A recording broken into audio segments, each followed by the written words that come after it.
for senator, the runner for mayor, trustee, right down to dog catcher. Say, what's wrong with me? Nancy Bargar. Nancy, what do you like about the county? You know, I know you're at Chautauqua. You roam around. You have a terrific time here. What's the best part of this county to you in your heart?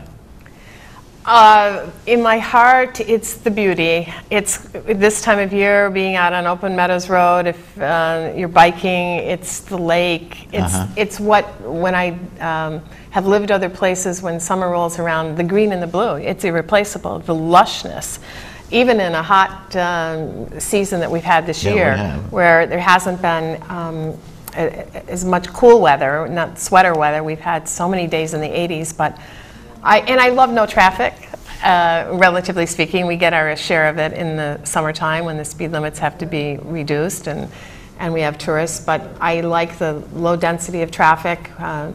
It's very... The reasonable costs, too. You know, I used to live on Long Island, and I went down there and visited recently, and the taxes on the house that I had bought originally were more than I paid for the house. You believe it? Of course I believe it. I mean, the taxes it's New York State property taxes. Are madness. And a plumber, you can't find plumbers, but if you can find one, he'll come over, but he's going to charge an arm and a leg and probably a foot, because and electricians, the same thing. Everything's so expensive. And traffic, and I also love the rich relationships we have in Chautauqua County. When you run for office, you quickly know where your baggage lies, and you know everybody knows each other and networking in one way or another. As you said, you're related to our incumbent assembly person. I'm related to 40% of Chautauqua County. My great-great-great-great-grandfather, Simeon Powers, and his good wife Polly, settled back when it was just a settlement in Panama. And he was the original, he's a mayor on the board. He saved everybody from a bear one time, his congregation. He founded the church over there. It was the first church in the county in that area. And he's buried there. You know, you can always tell who settled a town or village. You go to the cemetery. Now, the first public institution they have to erect is a cemetery. Joe dies, they say, well, where are we going to bury him? They say, well, yonder 40, that's the cemetery. They put up an arch, and that was it. But the problem is, now you got to pay for it and maintain it. And so you do that by selling lots. And people don't want the lot in the back, they want the lot up front. So the top family go down to the cemetery, you know who was boss when they founded the village, will be just inside the gate, or the arch, on the right. And the second family will be on the left. And I'm proud to say there are dozens of Powers on the right side, including some very well-known Powers. We got a couple of phone calls. I'm sitting and rattling on about cemeteries and Powerses. Okay, good morning, caller. Thank you for waiting. Hello? Did you go away, caller? Oh, Mort's not functioning today. All right. Hello? Hello there, caller. Thank you for waiting. Good morning, good morning, good morning. Well, isn't it lovely? Yes, it is. And I know it's hot and steamy a lot of the time, but I keep thinking of that snowstorms and stuff like that to come, and give me the heat, give me the heat. Okay, well, it's... I don't even have an air conditioner. I just use a fan, and I'm still comfortable. I've only had like 2 days when it's been a little bit too bad, but... Well, see, if you're a senior, you won't have to worry too much about the heat because you'll be in the cellar of one of your children probably, and it's usually cooler down in the cellar. Well, that is true. Yeah. When I used to be able to do the stairs well, on hot, humid days, I'd go down the cellar. Yeah. I'd pretend I had to do wash. Well, I wasn't pretending. I did have to do wash. Well, did you have a question or comment about our show? Yes, I do. Okay. Yes, I do. Let's hear it. It involves going into politics. Don't do it. Pardon? Don't do it. That's just exactly well. First why. of all, you got to be rich to go into politics anyway, because nobody who's poor ever gets absolutely a nomination. It doesn't matter what party I'm affiliated with. I'm beginning to think that I should not be affiliated with any, because looking at the records of most of the politicians, almost all of the major politicians, the national, I should say, are millionaires. They have no idea how a person who's living on Social Security lives. Absolutely no fathom at all. They talk. I see on these programs they talk about, now here's a cheap house, you can pick it up for $50,000. I mean $500,000. 500. What are you? Are you daft? People just the richer people in this world who run this country have absolutely no idea what it's like to be a poor person.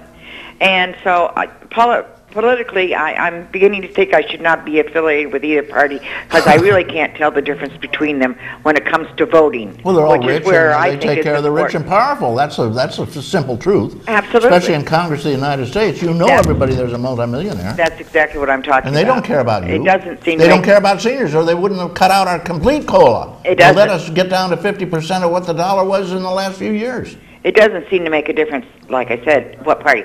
But why would somebody whom I happen to know that your guest is a very nice person, why would they want to go into politics? Let her answer that. Why do you want it? Besides serving the It's people? a familiar question, Yeah. and I will say this week was disheartening. I don't know if Donald can get a close-up on the reason when things like this happen, where you feel that you're not taking the high road and people are taking your name, your good name. That is disheartening, and I think people are discouraged and say to themselves, I wouldn't want to get into politics and I wouldn't want to run, and it makes elections not competitive. I mean, there you see on August 3rd, the day that this Independence Party court case was dismissed, it's now going to go to Rochester this coming Wednesday, and it will be decided again in the 4th Department of the Appellate Court. I hope that we prevail. But if we don't, I think the caller should know that my opponent and I are both, as candidates, circulating petitions for an independent line. In New York State, we have an unusual situation where you can create a name of a line. Mine is called Vote Change. And What's Andy's called, do you know? I don't know what his is called. I haven't gotten close enough to Probably one of his petitions, so I don't know what it's called, but I know he and I are both actively collecting signatures that need to be filed in the next couple of days. It's pretty hard to get a nomination out of these things. It becomes a hassle. Well, but I want to the caller's point. Why do you do this? Yeah. For me, I think it's fair to say it's a little bit in my DNA.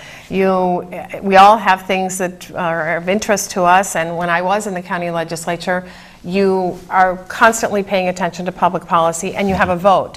When you're out of the county legislature or any lawmaking body, you are still reading newspapers and talking to people and interested in public policy, but you don't have the vote. You still have an opinion, but you can't exercise it. You can't exercise and execute it. And I love the interaction with people and reaching consensus. I like to think that I'm able to work on the other side of the aisle with the other parties and try to solve problems. And it's been this way for me for a long time. It's no secret that I have aspired to go back to Albany, where I worked for Assemblyman Roland Kidder.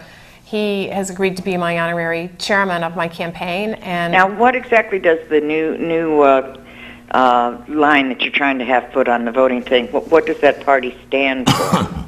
It stands for exactly what it's called, Vote Change, which is that I intend to not be in a situation where I'm following leaders blindly. And if that costs me some things, who knows who the speaker might be and who I'd be asked to vote for. But I'm going to stand up for, just the way today, this morning, by being here on short notice at Reed's invitation, I stood up this week for my good name and for my right to my domain name. I will also stand up for the people of this county, as I have done before. It's only 20 towns of Chautauqua County that are in the 150th Assembly District. There are actually a total of 27, and 20 are in the 150th. The 7 on the eastern side of the county go into the 149th District. Now, is this new party line that you would like to have put on the voting thing, is this more to be affiliated on the